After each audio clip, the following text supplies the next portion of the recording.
দুনিয়াতে যে ব্যক্তি বেশি পেট পুড়ে খাবে কাল কিয়ামতের মাঠে সে সবচেয়ে বেশি ক্ষুধার্ত থাকবে বলেন না? খাবে না, নিজের পেটটাকে তিন ভাগ করবে, এক ভাগ খাবার, এক ভাগ কি পানি, আর এক ভাগ শ্বাস প্রশ্বাসের জন্য থাকা। আর এই ব্যাপারে একটা কথা বলে দেই, শেষ জামানায় কিন্তু খাবারগুলো সব করাপ্টেড হয়ে যাবে। কি হবে?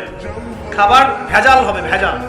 এটার দলিল সূরা কাহাফে আছে, আমি এটা ব্যাখ্যা করবো না আজকে। কাহাফে আছে, আমি ব্যাখ্যা করবো না, শুধু ইন্ডিকেশন দিচ্ছি। 309 বছর ঘুমিয়েছিলেন আসহাবুল কাহফ। কত বছর? 309 বছর ঘুম থেকে উঠেই তারা প্রথম যে অনুভবটা করেছেন সেটা হলো তারা ক্ষুধার্ত। তারা কি ক্ষুধার্ত? দেখেন, 309 বছর পর যদি আপনি ঘুম থেকে ওঠেন, আপনার কাছে এই দুনিয়াটা আজীব মনে হবে, হবে না?